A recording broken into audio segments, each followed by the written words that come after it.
Hey everybody, wonderful to be able to connect with you today.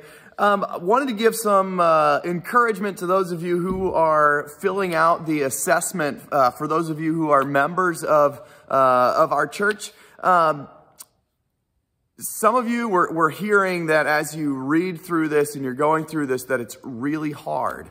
And want to let you know that you're not alone in that. I thought the same thing. And the questions themselves aren't really hard. It's not a long assessment, right? But it's a shift that we're trying to make. And this is kind of step one in making that shift in looking at the things that we're lacking, right? It's so easy to look at our lives, at our jobs, at the things we're involved in, and look at the areas that we're not good at, the areas we need to improve in. But this assessment gets us looking at the areas of life that we have something to offer. And so it took me a while after reading through the questions to start formulating some of these thoughts. It's like, well, I'm not really good at anything, right? Or I'm kind of good at a lot of things. But so for me, it comes back to woodworking.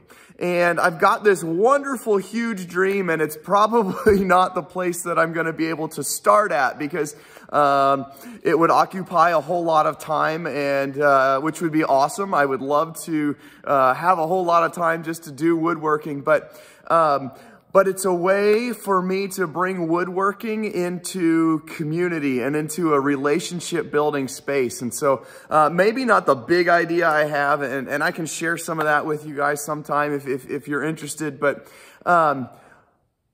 opening my space to be able to connect with a life or connect with some people who might have an interest in learning woodworking. I'm not that great at it myself, and so, but I have tools, and so maybe it's a space that we can enter in and learn together and share together in that. So, I could get really excited about that. So what are the areas, and as you think about these things, what are the gifts that you have? Maybe it's not something that you're an expert in, but something that you enjoy spending time in. And there might be somebody in your community, somebody in your space that maybe you haven't connected with them yet.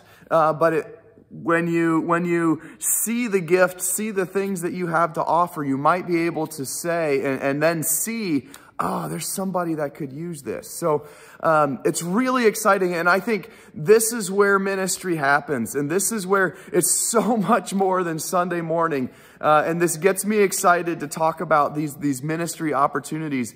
Because this is where church happens. It's not about Sunday morning. It's not about the sermons that you hear me preach or hear me bring.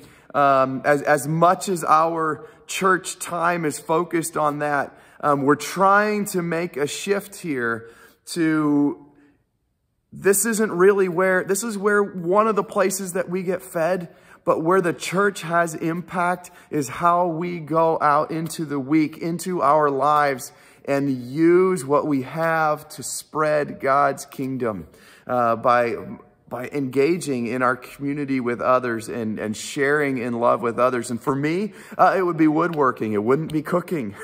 Our house is small. We don't have any extra bedrooms, so it might not be opening our house. But for some of you, maybe you have 2 or 3 extra bedrooms. Maybe there's a single family, single mom or single dad with kids looking for a space. Maybe that's something you have to offer. The opportunities are really endless for how God can use us. And so want to give you encouragement. Don't get stuck on thinking on this survey with thinking that you don't have anything to offer, or I don't know what I would offer. What are the little things that you have? You do have something, and God wants to use that, wants to use you in that. So I hope you all can get excited. We're trying to wrap up these surveys, so if you haven't filled it out yet, go ahead and take the time to do that. And if you have, wonderful. We thank you for taking the time to do that. But I hope you all have a wonderful week. Be well, enjoy these warmer weathers, and yeah, keep loving each other.